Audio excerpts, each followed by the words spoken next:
Jésus règne dans ces lieux. Oui, il règne. Que le Saint-Esprit règne dans ces lieux. Oui, tu règnes, Seigneur. Bien-aimé, commence à prier, recommander ce Oui, Esprit Seigneur. par la main de Oh, l'Éternel. Randa Bashuna.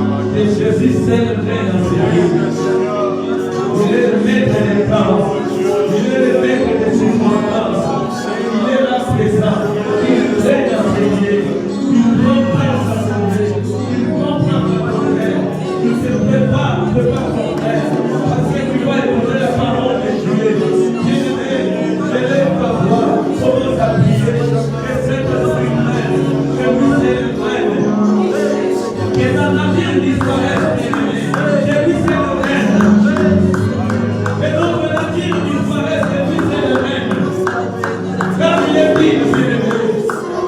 Il était le bon dessus de tout nom. Il était le bon dessus de tout nom. La Bible nous dit que tout jamais fait vivre dans le Jésus. Cet après-midi, bien-aimé, je te prie de me sauver le nom de Jésus. Que le Saint-Esprit vienne dans ce lieu. Que son nom soit sanctifié. Que le nom de Jésus soit sanctifié. Qu'il vienne dans ce lieu, bien-aimé. Papa, nous te prions. Oh, laissez ton esprit vienne dans ce lieu. Sois contrôle de tout. Que sois contrôle de tout. Cet esprit assiste. Cet esprit assiste. Oh, sois contrôle de tout. Viens dans ce lieu. Sans toi, nous ne pouvons rien faire. Sans toi, nous ne pouvons rien faire. Nous ne pouvons pas agir contre toi. Et la même volonté. C'est que mon Père de se cacher. Oh, Saint-Esprit, fais ces choses par toi. Oh, Yahweh, je fais mon esprit de la chair.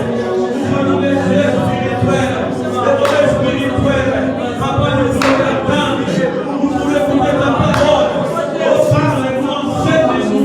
Enseigne-nous. Montre-nous comment t'aimer. Montre-nous comment t'assurer. Montre-nous comment te servir. Donne-nous cette soif, cet esprit, de servir l'éternel, notre Dieu. Oh, bien-aimé, il faut que cet esprit puisse penser, il puisse agir dans ces lieux, il puisse agir dans ces lieux.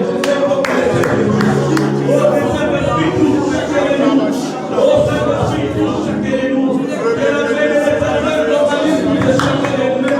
Oh, que la main de l'Éternel localise plus de chacun de nous.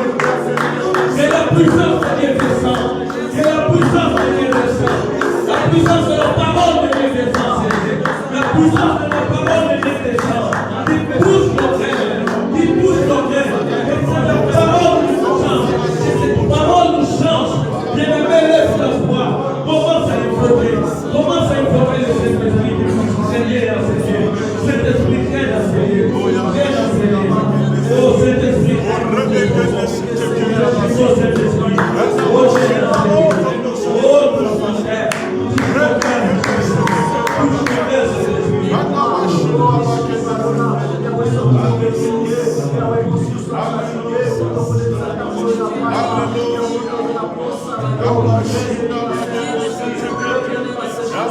J'aimerais que tu pries pour ta parole. Prie pour la parole. Vous avez écouté la parole de Dieu. J'aimerais que tu pries pour la parole de Dieu. Que cette parole change nos vies. Que cette parole nous enseigne. Que cette parole nous corrige. Prie pour la parole. Et prie pour le serviteur de Dieu. Il sera devant nous. Que le Saint-Esprit utilise son serviteur.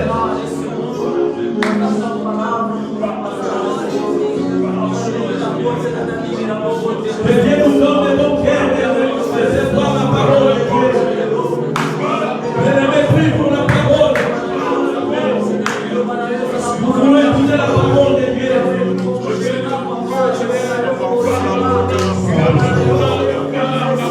Manifeste Dieu.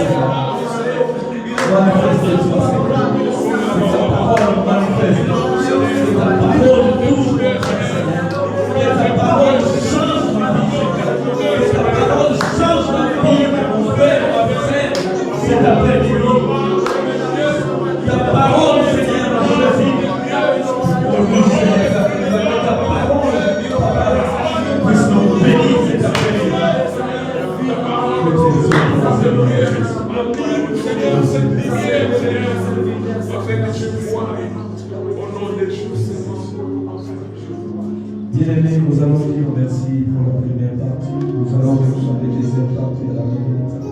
Nous prions au nom de Jésus. Merci Seigneur. Merci mon Dieu pour ce temps. Oh mon Dieu, merci pour nous représentons les études. Je sais que tu es là, Yahweh. Je crois que mon Père, tu es là. Que ta grâce nous rejoigne, Seigneur, jusqu'à l'après-midi. Merci de la gloire pour les études. Oh, Seigneur, Seigneur, tu es appelé de chaque élément, Seigneur, parce que tu sais vrai ce que tu as préparé pour nous. C'est pour cela que nous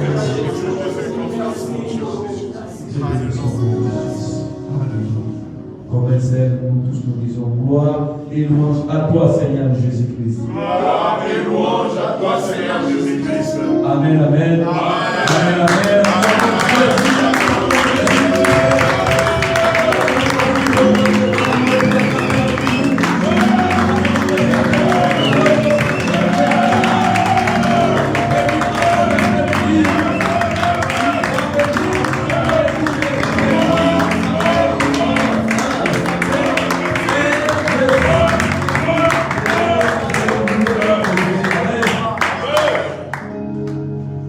Nous t'éloignons.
d'avancer.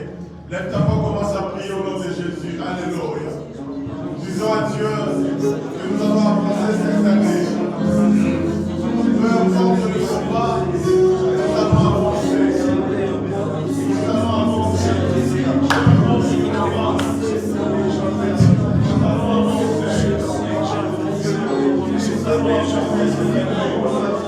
Alléluia. Alléluia. Nous avons avancé cette année. Prophétise sa vie. Tu vas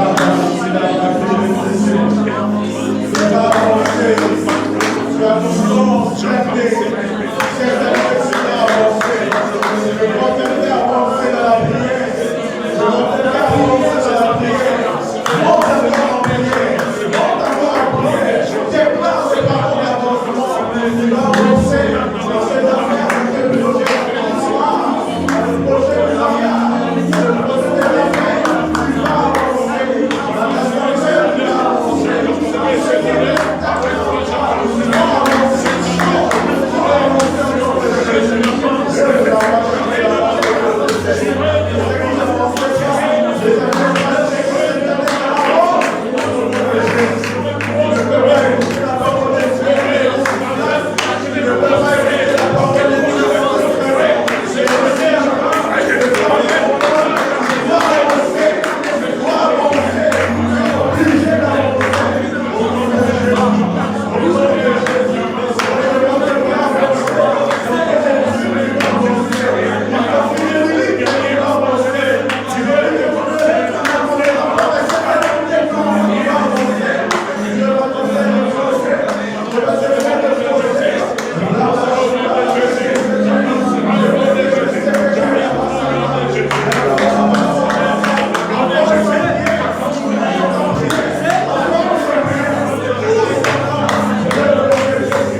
Tu m'as lavé non pas avec de l'eau, de la stéphanase des eaux. Tu ne m'as pas lavé par l'eau de la régie des eaux. Tu ne m'as pas lavé, Seigneur mon Dieu, par l'eau de la mer. Mais tu m'as lavé par le sang de ton Fils Jésus. C'est le sang de Jésus, le sang d'un Dieu qui m'a lavé pour que je sois pur, pour que je sois justifié devant toi, oh Dieu.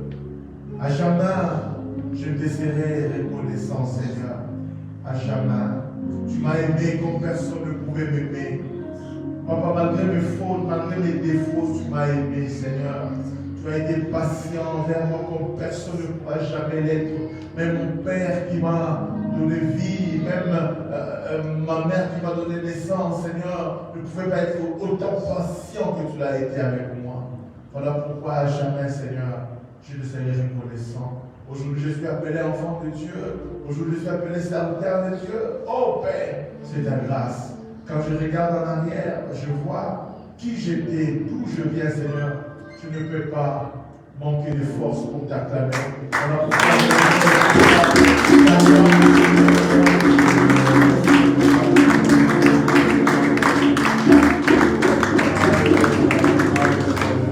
Que le Seigneur soit loué. Bonsoir à tout le monde. Que le Seigneur nous bénisse abondamment. Merci beaucoup, Coral. God bless you. Que le Seigneur nous bénisse abondamment. Que le Seigneur soit loué. Gloire à Dieu, gloire à Dieu. Je suis dans la joie de nous retrouver ce matin, enfin ce soir. Ça, c'est l'habitude. Je suis vraiment dans la joie de nous retrouver ce soir. Est-ce que tu peux saluer ton voisin pour moi, dis le prophète est salut. Si le prophète est salut. Dis-lui un mot gentil, s'il te plaît. Ajoute un mot gentil. Ajoute tellement gentil. Je n'ai pas dit de commencer à la draguer. J'ai tellement gentil. Alléluia. Il ne faut pas commencer à dire, tu vois même le prophète a dit. Que le Seigneur soit béni. Amen. Amen. Alors, je profite du fait que nous sommes debout pour que nous puissions lire la parole. Que ceux qui étaient déjà assis, s'il vous plaît, on se met debout pour honorer la parole. Je commence une série d'enseignements ce soir qui va me prendre tout le mercredi du mois de février. Donc, je vais parler sur ce thème, le cadre engagement d'un chrétien, ou le quadruple engagement d'un chrétien. Dis un peu à ton voisin les 4 engagements d'un chrétien. Chante le voisin, parle à l'autre voisin, les 4 engagements d'un chrétien. Maintenant, regarde celui qui est derrière toi, dis-lui les 4 engagements d'un chrétien. Maintenant, tu as dit à celui qui est à ta gauche, à ta droite, à celui qui est derrière toi. Maintenant, choisis la personne qui t'a souri, parmi tous, et dis-lui les 4 engagements d'un chrétien.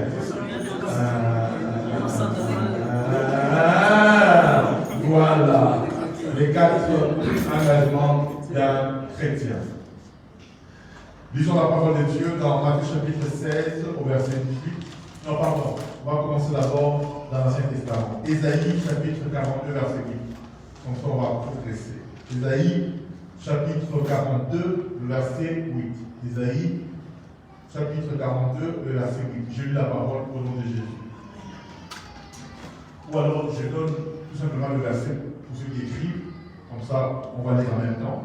Donc, le premier verset, c'est Ésaïe 42, le verset 8.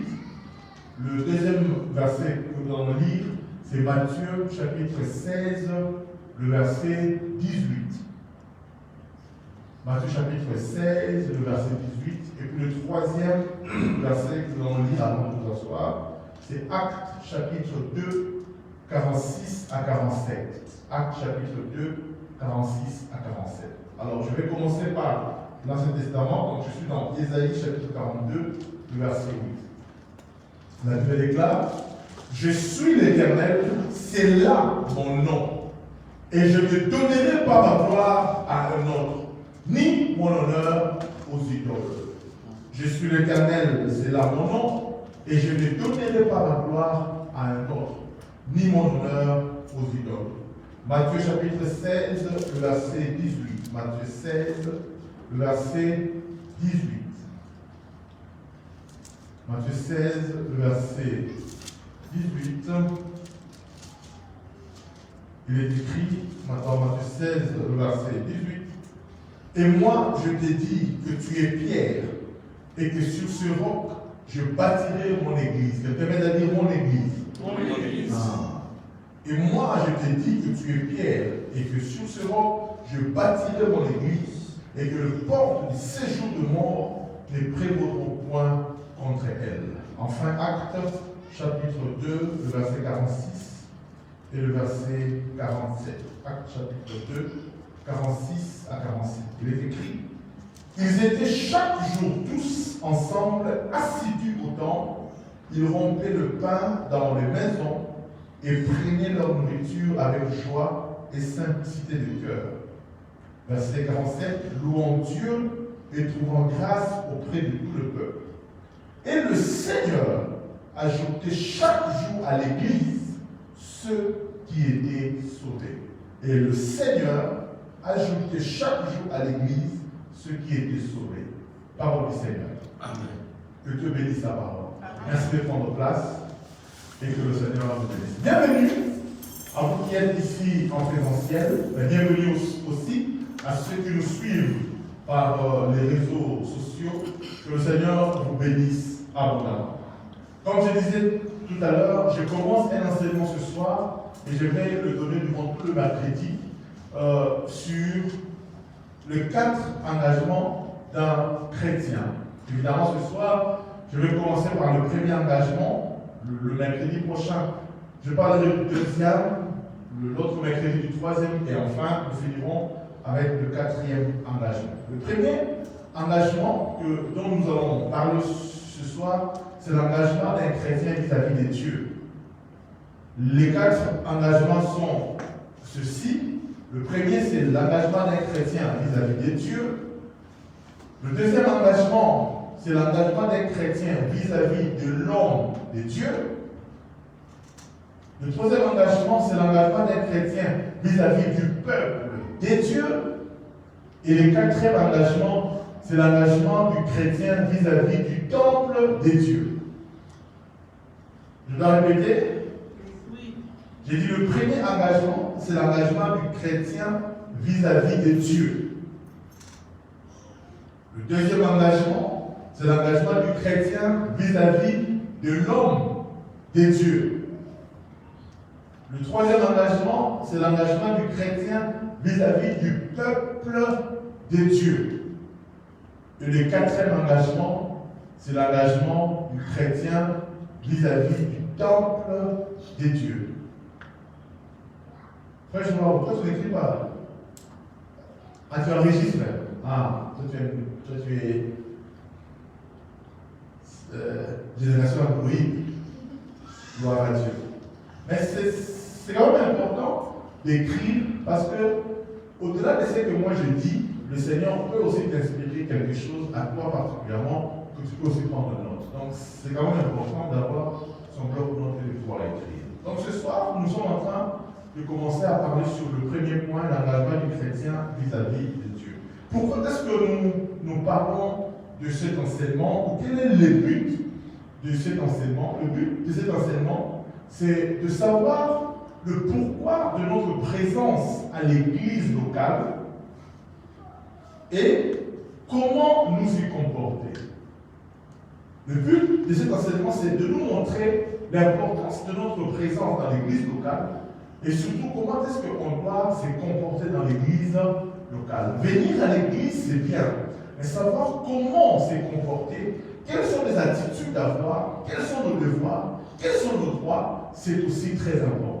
Parce que si tu viens ici juste pour passer ton temps, tu passeras ton temps, mais tu passeras à côté d'une grande bénédiction. Je souhaite que tu viennes à l'église, mais surtout que tu obtiennes ce pourquoi tu es censé venir à l'église. Donc voilà pourquoi il est très important de savoir qu'à l'église, il y a aussi des protocoles, il y a aussi des choses que nous devons respecter pour effectivement être bénis. Qui a dit Amen bien? Qui a dit Amen bien? Alors, je commence ce soir à parler sur l'engagement des chrétiens vis-à-vis de Dieu. Et quand je parle de l'engagement, je suis en train d'entendre un contrat par lequel un individu se lie par une promesse ou par une convention.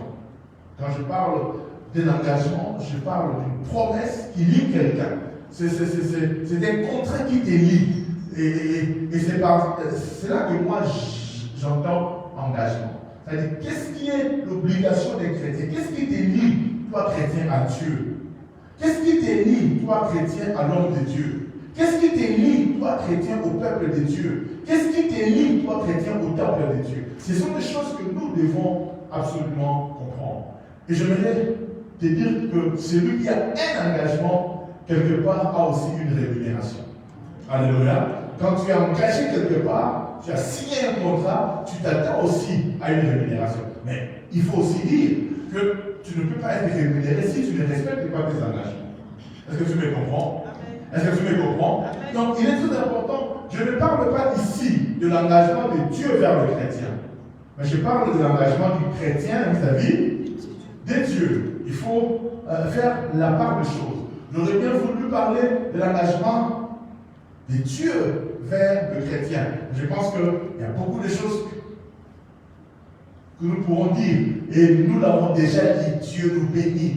En fait, Dieu s'est engagé à nous bénir, à nous protéger. Je pourrais encore revenir là-dessus. Mais je veux vraiment mettre l'emphase, me focaliser sur l'engagement du chrétien vis-à-vis de Dieu. Parce que la plupart d'entre nous, nous sommes convaincus que ce n'est que Dieu qui a des engagements vis-à-vis de nous. Si Dieu a des engagements vis-à-vis de nous, j'aimerais te dire que nous aussi, nous avons l'engagement vis-à-vis de Dieu. Qui a donné un bon amen? Amen. Qui a donné le plus grand amen à l'église? Amen. Gloire à Dieu. Alors le premier engagement, comme je l'ai dit, c'est l'engagement vis-à-vis de Dieu. Quand nous venons à l'église, chacun de nous doit savoir que nous venons d'abord pour Dieu. Si tu viens à l'église pour autre chose que pour Dieu, tu commets déjà l'erreur. Tu fais déjà fausse route. La première motivation pour laquelle nous quittons nos maisons, nous venons ici à l'église, nous venons d'abord pour Dieu. Je viens d'abord pour rencontrer Dieu. Je ne viens pas pour rencontrer la sœur Francine, la sœur Ruth, la sœur Claudine. Non, je viens d'abord pour rencontrer le Seigneur. Je viens rencontrer Dieu ce soir. Amen. Nous venons d'abord rencontrer le Seigneur. Pourquoi? Parce que l'église appartient à Dieu. L'église appartient à Dieu. Oh, ne vous y trompez pas. L'église appartient à Dieu. Dans Matthieu, chapitre 16, au verset 18, que nous avons lu, Jésus-Christ parlant à Pierre, il lui dit, je bâtirai mon église. Il n'a pas dit, je bâtirai les églises des apôtres. Il n'a pas dit, je bâtirai les églises des prophètes. Il n'a pas dit, je bâtirai les églises des pasteurs. Mais il a dit à Pierre, tu es Pierre. Et sur cette pierre, je bâtirai mon église. Sur cette révélation, je bâtirai mon église. Même si tu es Pierre, même si c'est toi qui as eu cette révélation, mais sache que l'église qui sera bâtie sur base de cette révélation n'est pas à toi. Mais l'église appartient à moi. L'église m'appartient. Même si tu as eu la révélation que tu dois commencer l'église, sache que cette église-là ne t'appartient pas. L'église appartient à Dieu. Est-ce que tu me comprends? Amen. Quand tu viens ici, il ne faut jamais penser que l'église appartient au prophète Carole Michel. Non, l'église appartient à Dieu. Même si c'est vrai que je suis, je ne veux pas dire l'initiateur, même si Dieu a commencé par moi, même si Dieu m'a donné la vision de cette église, mais cette église ne m'appartient pas. L'église appartient à Dieu. Dis un peu à ton voisin, les palmiers appartiennent à Dieu. Et ce qui fait que moi je peux passer, mais l'église va continuer. Je dis, moi je peux partir, mais l'église va continuer. Est-ce que tu me comprends? Si aujourd'hui nous donnons la peine de former des gens, parce que nous savons que nous on peut passer, mais l'église va continuer. Qui a dit Amen bien? Amen. Qui a dit Amen bien? Amen. L'église appartient à Dieu. Et la Bible dit, Christ il parle à Pierre, à l'apôtre Pierre, il dit, je te donnerai les clés du royaume. Ce que tu liras sur la terre. Ça veut dire, malgré tout ça, mais Pierre n'oublie pas que l'église ne t'appartient pas. L'église appartient à Dieu. Et même la Bible nous dit que c'est Dieu lui-même qui envoyait les gens à l'église.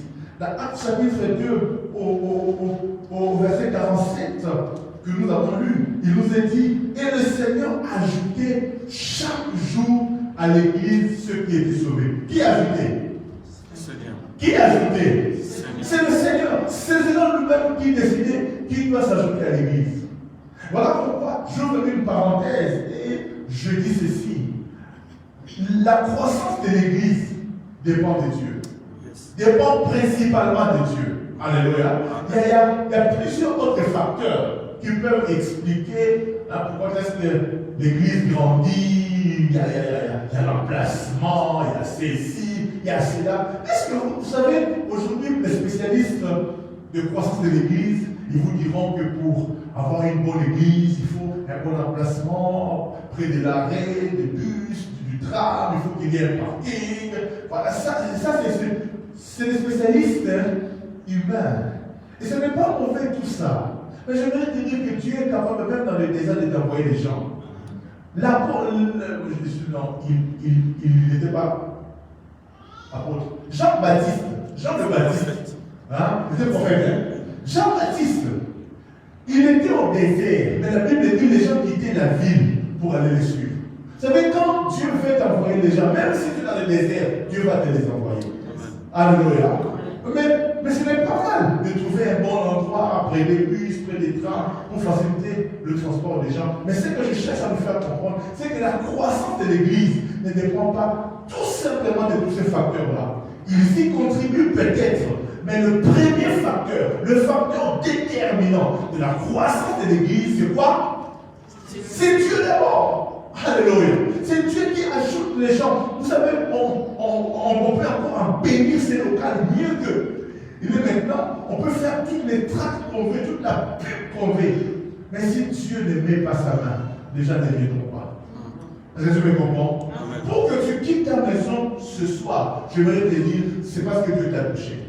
Certains viennent du travail, ils sont fatigués. Mais où est-ce que tu as pris la force pour te lever et venir? Parce que Dieu t'a touché. Si Dieu ne touche pas les gens ne viendront pas. Amen. Tu peux même être un bon prédicateur. Vous savez, au Congo, moi je connais des très bons prédicateurs. S'ils prêchent là, moi je m'efface. Alléluia. Mais ils n'ont certains ne sont même pas très connus et certains n'ont même pas de très bonnes églises. Donc, en termes de quantité. Alléluia. Mais vous verrez certains autres orateurs. Quand tu l'entends, franchement, comme prédicateur, je me dis, bon, qu'est-ce qu'il prêche de grave? Il ne prêche rien de grave. Mais tout simplement, Dieu a dit, allez là-bas. Alléluia. Et voilà pourquoi, même si tu as une grande église, prédicateur, combien tu as tout noté, ne sois pas orgueilleux. Ce n'est pas ta manière de prêcher qui explique la croissance de l'église. Non, ce n'est que Dieu qui te fait grâce. Alléluia. Alléluia. Ce n'est que Dieu qui te fait grâce. Descends un peu de ton piédestal où tu t'es placé. Non. Il y a des gens à Kinshasa, il y a des prédicateurs, quand ils te prêchent, tu ne peux pas rester assis. Je ne sais pas si quelqu'un au Congo a déjà écouté un prédicateur comme Paoli Moumapassa. Mais ce type-là, il prêche comme un fou. Il prêche grave. Mais vous verrez que comparativement à d'autres pasteurs, il n'a pas une très grande église, mais c'est un prédicateur d'exception. Et j'en connais encore plusieurs autres qui prêchent très bien, mais seulement ils n'ont pas une grande église comparativement à leur manière de prêcher. Parce que c'est la grâce. Vous savez, un jour, il y a une sœur qui est venue ici, et je lui ai posé la question. Il m'a dit, en fait, tu sais, pourquoi est-ce que je suis resté dans votre église? J'ai dit, pourquoi? Il m'a dit, c'est pas la manière dont vous m'avez accueilli. Oh! Seulement la manière dont, oui, mais seulement. C'est pas parce que j'ai... Non! Prédication ou non, ce n'est pas ça qui m'a intéressé. Ce qui m'a intéressé, c'est seulement la manière dont vous m'avez accueilli. Ah bon? Ce n'est même pas la chorale. Non. Pas la prédication. Non. Ce n'est pas mes filles de l'église là. Non. Pour aller voir la banne. Non. En fait, tout ça, non.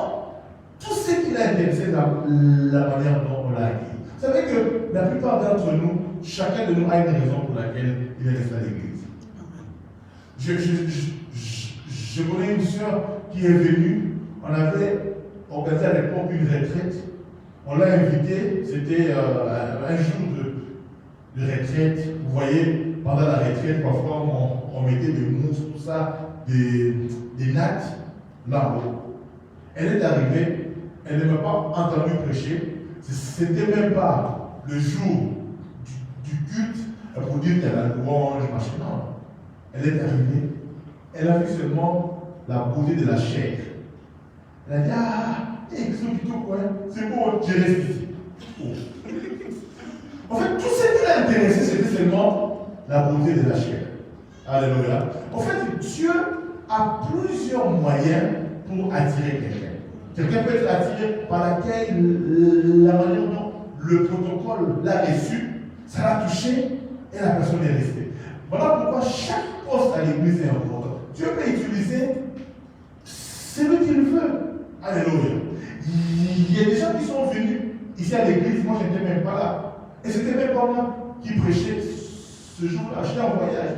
Mais il est venu et puis il a écouté une prédication, soit de maman, soit du frère Christian, de la sœur Sandra, de la sœur Esther. Je ne sais pas qui il avait écouté, paf, et il est resté. Donc c'est pour dire qu'il ne faut pas que l'homme de Dieu, quoi qu'il soit important, et j'en parlerai, mais il ne faut pas expliquer tout autour de toi. L'église grandit d'abord parce que Dieu lui-même ajoute des personnes à l'église. Qui a dit Amen bien. Et voilà donc pourquoi chaque chrétien doit être conscient que mon premier engagement, c'est d'abord avec Dieu. Je m'engage avec Dieu. Et l'engagement avec Dieu, ça commence quand? L'engagement avec Dieu, ça commence quand? Ça commence avec la nouvelle naissance.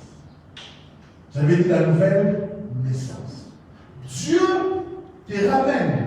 Dieu, entre guillemets, s'est engagé à te ramener vers l'église, à te montrer une église où tu dois prier, à te montrer la famille des enfants de Dieu. Ça, c'est ce que tu as fait. Parce que tu ne peux pas venir à Dieu si Dieu ne t'a pas appelé. Pour quitter ta maison et venir, il faut que Dieu te touche quelque part. Amen. Maintenant, le chrétien, comment est-ce qu'il doit s'engager vis-à-vis de Dieu? C'est justement par la nouvelle naissance. Et la nouvelle naissance commence quand? La nouvelle naissance commence quand on reçoit Jésus dans sa vie comme Seigneur et Sauveur. La Bible dit dans Jean chapitre 3 au verset 16, tu peux me le dire, Jean 3, 16? Mais lève-toi, sois sûr de toi. 1 et 3. Voilà. Afin que quiconque croit en lui Ne périsse point, mais qu'il ait la vie éternelle. Qui est sûr de ce qu'il a dit? Que Dieu vous bénisse. Car Dieu a tant aimé le monde qu'il a donné son Fils unique, afin que quiconque croit en lui ne périsse point, mais qu'il ait la vie éternelle. La nouvelle naissance commence du moment où tu crois et tu reçois. Tu crois dans ton cœur que Christ est mort et tu le confesses de ta bouche que Christ est mort, je suis un pécheur, je crois que Jésus-Christ est mort pour mes péchés et je le reçois dans mon cœur, dans ma vie, comme Sauveur, comme Seigneur. C'est à ce moment-là que la nouvelle naissance a commencé dans ta vie. Qui a dit Amen bien?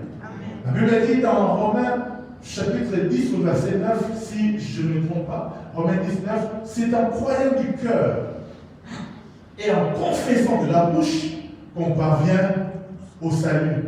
Il ne suffit pas seulement de confesser, mais il faut d'abord croire dans son cœur. Parce que la plupart d'entre nous, parfois, nous confessons des choses que nous ne croyons pas. Même quand on dit le bonheur et la grâce m'accompagneront, tu confesses, tu dis seulement, mais tu ne crois pas. La confession qui nous change, c'est la confession dans laquelle nous croyons nous-mêmes d'abord. Il ne suffit pas de dire, je suis la tête et non la queue. Mais toi-même, tu sais que tu es la queue.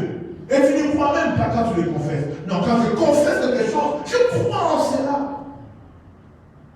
Et la prédication même qui touche le cœur, c'est la prédication à laquelle le prédicateur croit d'abord. Ne prêchez pas des choses auxquelles vous ne croyez pas. Ne dites pas aux gens, faites ce que je vous dis, mais ne faites pas ce que je fais. Non! Je vous prêche ce que je fais. Alléluia. Et quand je vous prêche, je me défie moi-même à faire ce que je vous prêche. Je ne peux pas vous dire, écoutez ce que je vous dis, mais ne faites pas ce que je fais. Non. Paul dit, soyez des imitateurs. Comme moi, je suis l'imitateur de Christ.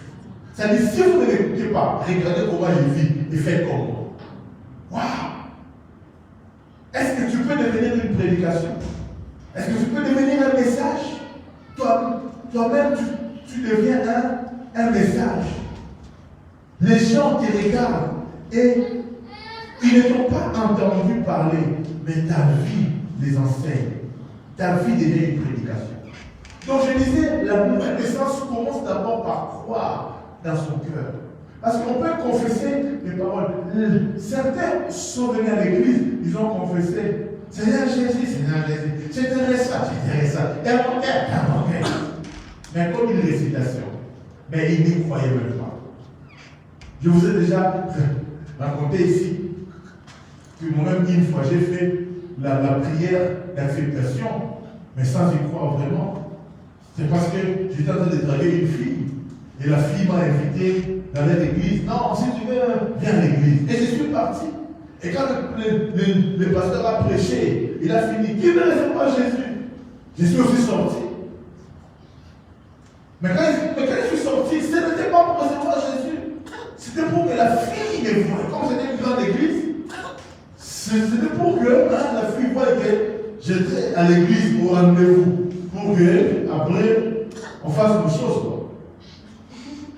Alléluia. Mais ça, c'est que j'avais dit ce jour-là. J'ai su que je l'ai sauvé. Non, je n'y croyais même pas.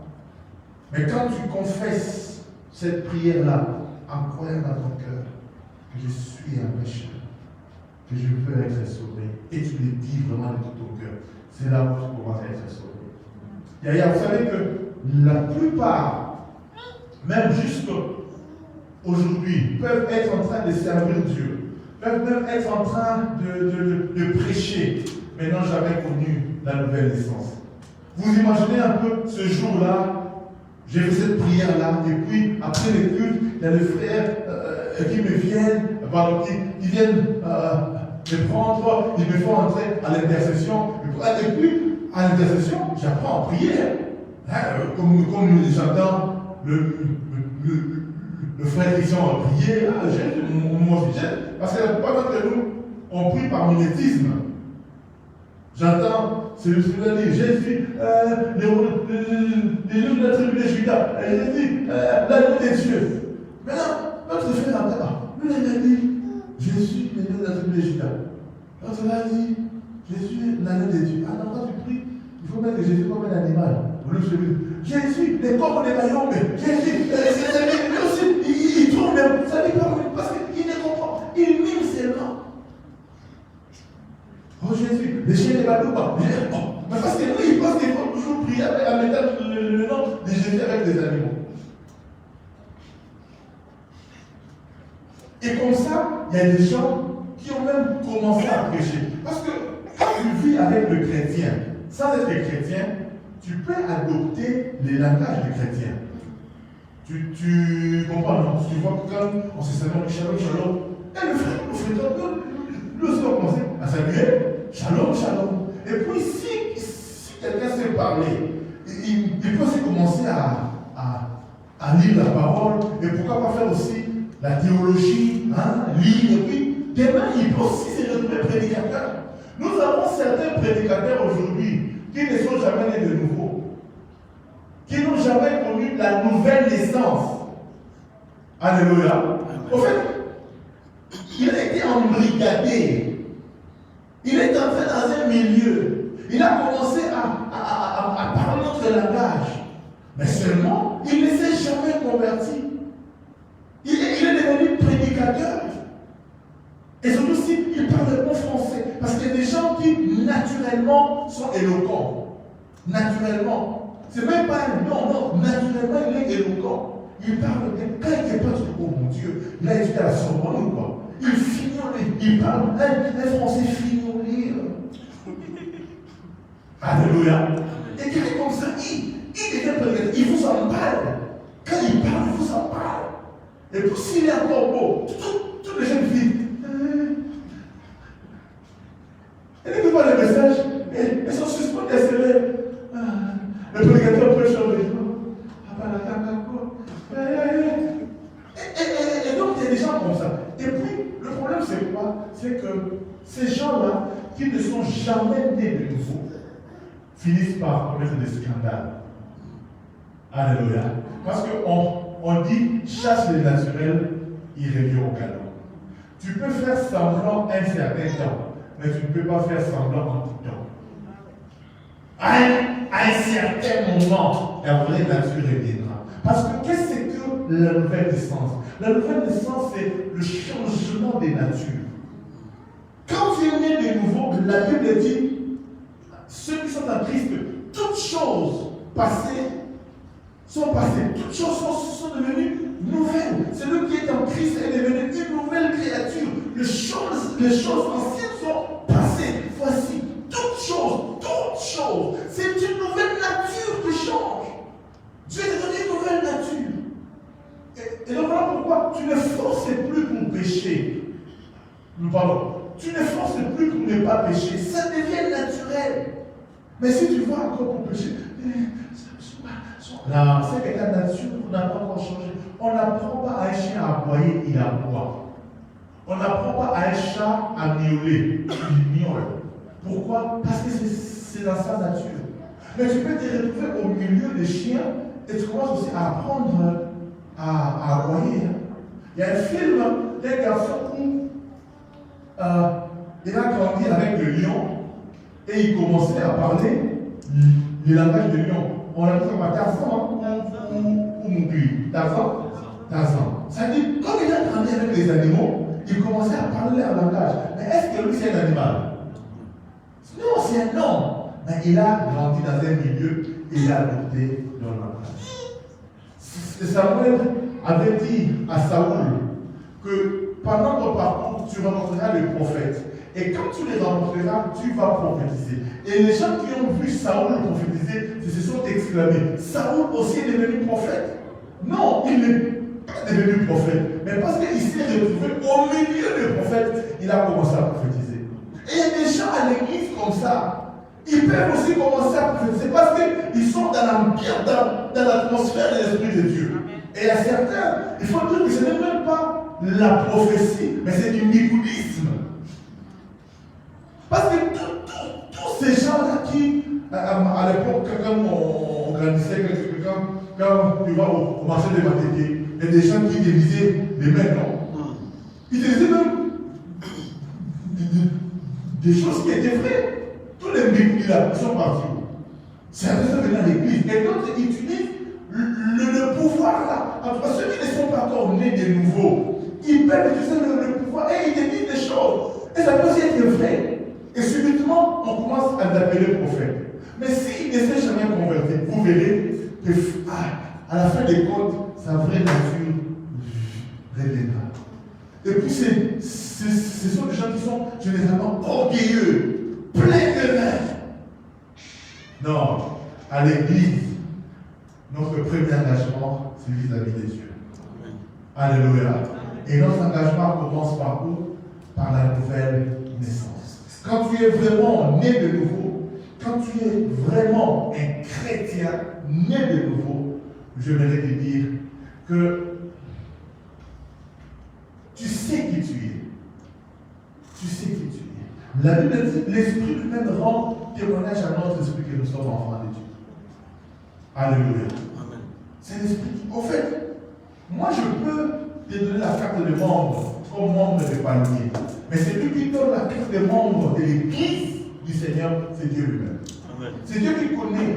Écoutez, quand je parle de membre de l'Église, je ne parle pas de l'Église de panier, je parle de l'Église corps du Christ. Tu peux être membre de panier, mais ne pas être membre du corps du Christ. Nous ici on te connaît. Est-ce que Dieu te connaît? Est-ce que tu as une vraie relation avec Dieu? Alléluia. Est-ce que tu as une vraie relation avec Dieu? Voilà pourquoi il y a certains hommes de Dieu comme Moïse. Ils pouvaient faire des prières audacieuses vis-à-vis de Dieu. Parce qu'ils savaient que Dieu me connaît et je le connais. Alléluia. Moïse pouvait prier et dire à Dieu, si tu ne te réponds pas de ta décision, enlève mon nom du livre des vies. Quel courage, quelle audace. Parce que toi tu peux oser ça. Tu veux que ton nom est l'esprit déjà. Avant de demander la décision. Alléluia. Et Moïse pouvait dire, si tu ne te réponds pas, enlève mon nom du livre des vies. Et Dieu se répond. Pourquoi? Parce que Moïse avait un engagement vis-à-vis de Dieu. Et Dieu, par conséquent, avait aussi un engagement vis-à-vis de Moïse. Il a dit Amen bien. Vous avez tous un engagement. Et que tu es sérieux dans ton engagement. Tu peux faire des prières audacieuses à Dieu. Tu sais même pourquoi tu doutes de tes prières? Parce que toi-même, tu sais que ton engagement avec Dieu est king. Alléluia. Vous savez, un enfant qui fait des bêtises à la maison, venir demander à papa, achète-moi une voiture. Alléluia.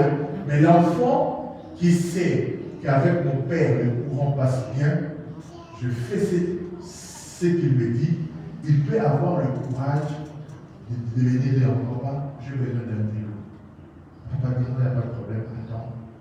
Tu vois, parce que il est sûr de son comportement, de son engagement vis-à-vis. Moïse pouvait demander ça à Dieu. Pourquoi? Parce qu'il était sûr de son engagement. Tu peux faire une prière audacieuse à Dieu. Qui est là? Seigneur, lève mon nom. La plupart d'entre nous, on ne va même pas oser. À l'église, nous devons être sûrs que notre engagement envers Dieu est vrai et réel. Qui a dit Amen bien. Qui a dit Amen bien. Et nous avons dit que l'engagement commence par la nouvelle naissance. Es-tu vraiment né de nouveau? Et si tu es né de nouveau, alors le deuxième point que je vais dire, c'est qu'à l'église, nous donnons gloire seulement à Dieu. J'avais dit à l'église, nous donnons gloire seulement à Dieu seul soit la gloire. À Dieu seul. Dans Ésaïe 42, verset 8, que nous avons lu, Dieu lui-même dit, il dit, je suis l'Éternel, c'est là mon nom. Il dit, je ne partage ma gloire avec personne. Avec personne. Dieu ne partage sa gloire avec personne. À l'église, nous pouvons apprécier les gens. Dieu lui-même a apprécié Moïse dans Nombre chapitre 12 au verset 3. Dieu apprécie Moïse en disant que Moïse est l'homme le plus patient. On peut apprécier les gens, mais on ne peut pas adorer les gens. Alléluia. On ne peut pas adorer. On peut apprécier. Dieu lui-même apprécie. Dieu apprécie Job. Et même il le loue. On peut louer quelqu'un. Mais on ne peut pas adorer quelqu'un. Dieu loue Job. Il dit, est-ce que tu as vu mon serviteur Job? Dieu est en train de louer la personne. Mais on adore des dieux. Louer, c'est apprécier le bienfait de quelqu'un. Alléluia. Mais l'adoration est réservée à Dieu. Dieu, dans 1 Samuel, chapitre 13, au verset 14, Dieu apprécie David. L'homme selon mon cœur, j'ai trouvé l'homme selon mon cœur. On peut apprécier les autres. Ce n'est pas mauvais. Je peux regarder ma soeur Ruth, ma soeur Claudine, ma soeur Franck, je dis, oh, vous êtes très belle.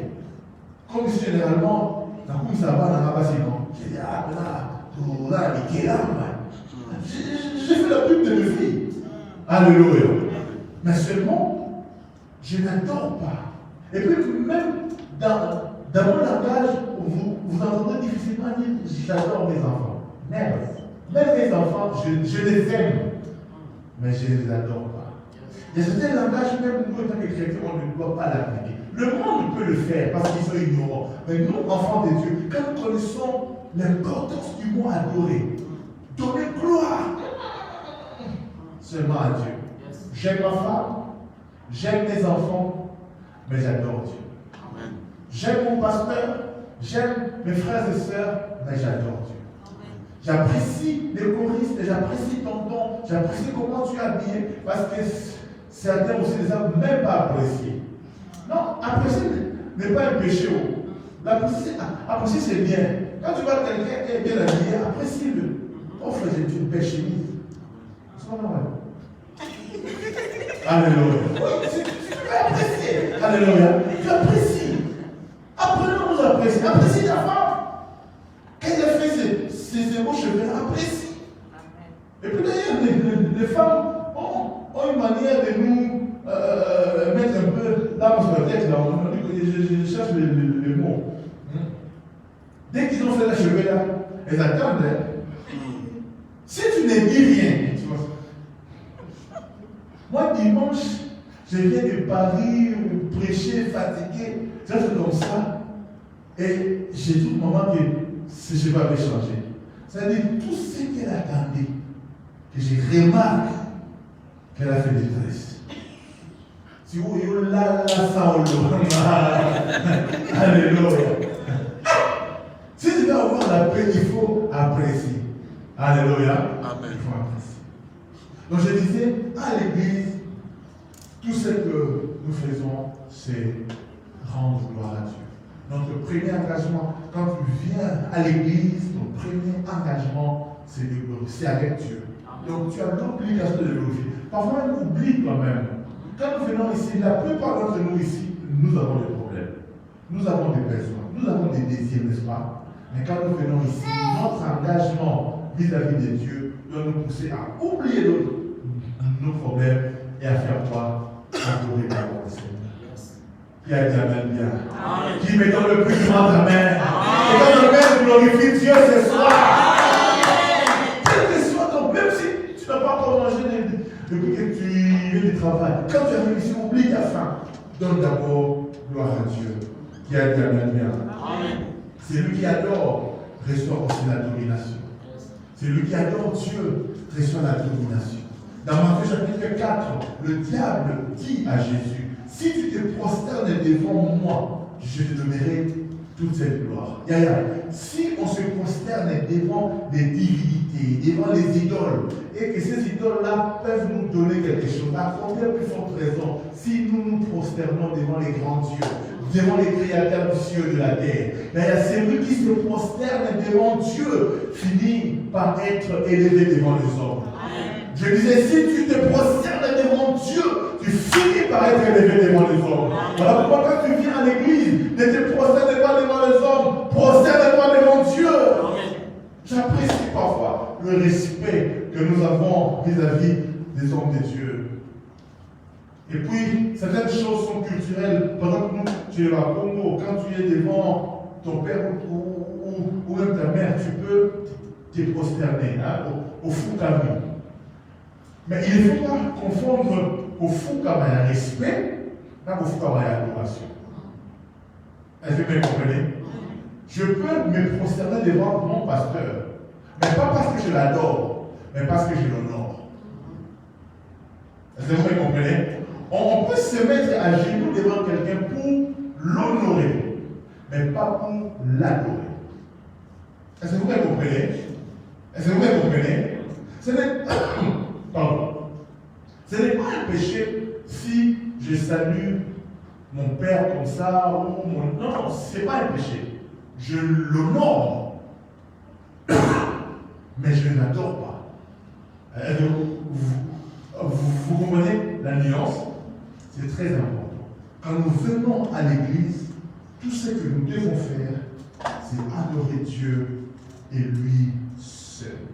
Et quand tu adores Dieu, laisse-moi te dire, il y a quelque chose qui se passe. Quand tu as un engagement vis-à-vis de Dieu, dans ton comportement, dans ton attitude, dans ta relation avec lui, laisse-moi te dire, il finira par t'élever.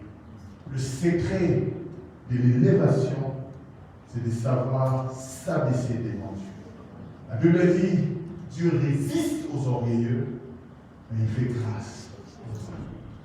L'humilité et ton engagement vis-à-vis de Dieu s'est traduit par ton adoration.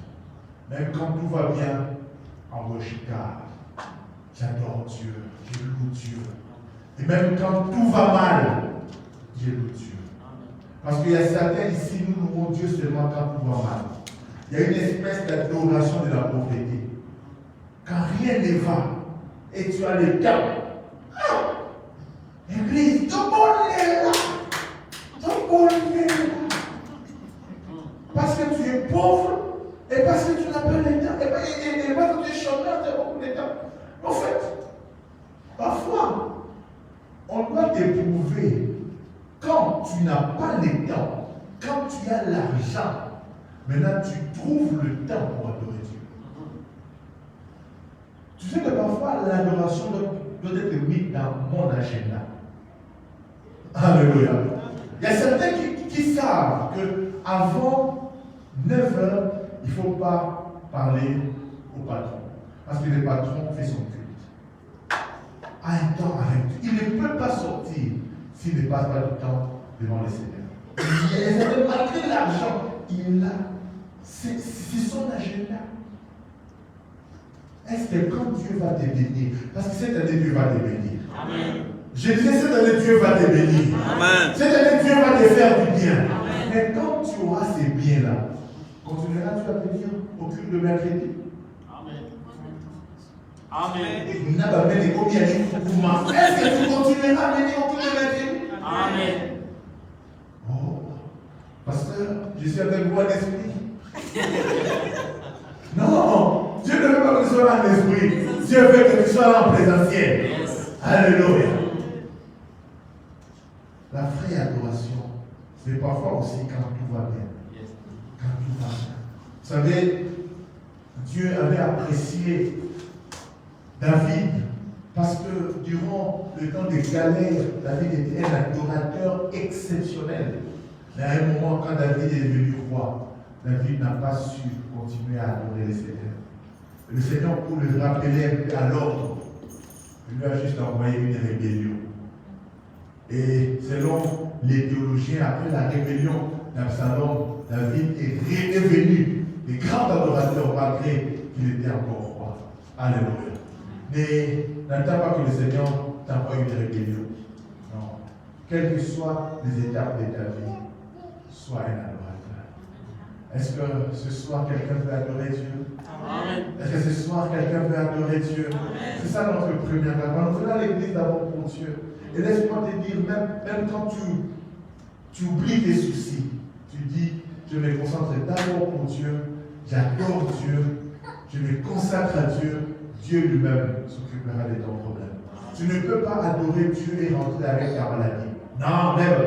Tu ne peux pas adorer Dieu. Vous savez, il y a certaines choses qui se passent quand on adore Dieu. Quand tu adores Dieu, le ciel s'ouvre. Quand tu adores Dieu, quand tu loues Dieu, quand tu célèbres Dieu. Parce que la Bible dit, Dieu siège au milieu de louanges de son peuple. Quand je parle de louanges, je ne parle pas de faire la musique.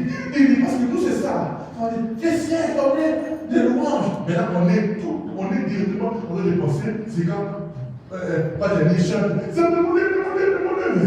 Dieu, non! La louange n'a rien à voir avec les rythmes de la musique. La louange a à voir avec notre attitude, avec les mots qui sortent de nos bouches. Car là, nous serons sans musique, mais on sera en train d'élever Dieu par nos paroles. Le Seigneur est là.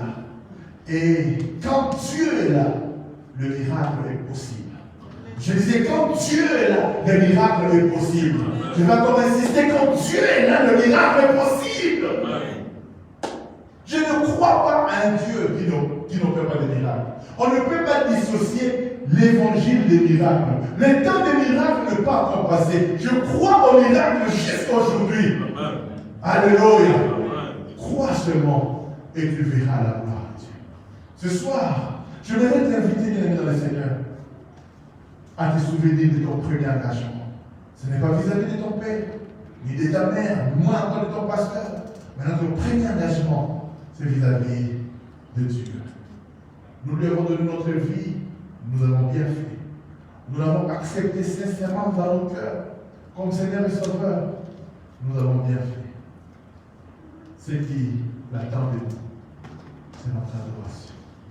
Est-ce que ce soir quelqu'un peut se joindre à moi? Nous voulons l'adorer. Nous voulons l'adorer. Nous voulons l'adorer, l'élever, le magnifier parce qu'il le mérite. Ceux qui nous suivent en ligne, au travers de Facebook, on va vous quitter, c'est vrai, mais vous ne quittez pas la présence de Dieu. Est-ce que là où vous êtes chez vous à la maison, vous pouvez aussi prendre le temps pour adorer Dieu? Pour adorer Dieu. Alors que nous sommes en train d'adorer Dieu ici, vous aussi faites. Et que mon Dieu vous bénisse.